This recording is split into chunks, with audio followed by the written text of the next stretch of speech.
다른 데로는 아껴 쓰고 나눠 쓰고 바꿔 쓰고 다시 쓰자라는 의미에서 어린이집에서 알게 된 아나바다 운동을 실천하고 있는 걸까요? 윤석열 대통령께서는 대통령실 시민사회 수석에 전광삼 전 시민소통비서관을 임명하였습니다. 신임 시민사회 수석과 이를 발표하는 비서실장의 공통점. 지난 총선에 출마했다가 낙천했죠. 홍철호 정무수석, 공직기강 비서관에 내정된 이원모 전 비서관도 총선 패배 후 곧바로 대통령의 부름을 받았습니다. 여야 정치참견 보고서 백브리퍼 최순혁입니다. 소위 윤석열 사단의 막내라고 불리며 윤 대통령이 직접 중매를 서기도 한 이원모 전 비서관.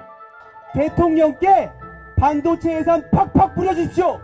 전화 한 통 할 수 있는 후보 누굽니까 여러분? 4.10 총선 앞두고 대통령실 나와 여의도 입성을 노렸지만 실패했습니다. 백수가 된 셈인데 현 정부 들어 폐지됐다가 부활한 민정수석실 공직기강 비서관으로 곧 재취업을 앞두고 있습니다.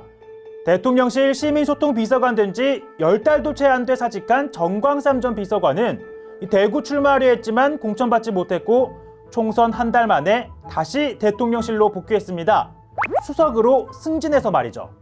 배 아픈 소리, 가끔 또 칭찬받을 일 있으면 칭찬도 좀 해주시고. 불출마 압박에도 대통령 1호 참모 자처하며 완주했지만 낙선한 장해찬 전 국민의힘 최고위원은 대통령실 뉴미디어 비서관 썰이 나오고 있습니다. 이 세간에 선거에서 진 정치인은 이렇게 부른다고 하죠. 원숭이는 나무에서 떨어져도 원숭이지만 정치인은 선거에서 떨어지면 사람도 아니다. 그런 얘기 하잖아요. 이런 상황에서 지난 총선에서 패배, 공천받지 못한 인사들이 연이어 대통령실에 입성, 재취업에 성공하고 있는 겁니다. 이분들은 참 복도 많습니다. 윤석열 대통령 주변에 인재는 없는 겁니까? 아니면 전광삼 수석과 이원모 비서관이 다른 사람이 갖지 못한 특출한 능력이라도 있는 겁니까? 윤 대통령의 술친구라도 됩니까?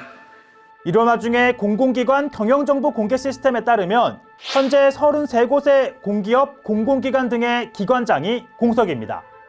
강원랜드, 한국관광공사, 도로교통공단 등 사장 자리가 비어 있습니다. 한국주택금융공사처럼 이미 임기 끝난 기관장이 자리를 유지하는 곳도 42곳에 달합니다. 후임 임명하지 않고 내버려둔 건 총선 낙천한 사람 자리 챙겨주기 위한 것 아니냐는 의심이 나오는데요. 윤석열 대통령은 후보 시절에도 당선자 시절에도 소위 낙하산 인사는 없다고 강조했습니다. 여기에다가 사장 누구 지명하고 이렇게 안 하고요. 뭐 캠프에서 일하던 사람을 시킨다, 저 그런 거 안 할 겁니다. 자리를 뭐 나눠먹기식으로 해가지고 저는 그런 식으로 국민 통합은 안 된다고 봅니다. 하지만 야당은 대통령 취임 후 인사 보면 공연불이라 비판합니다.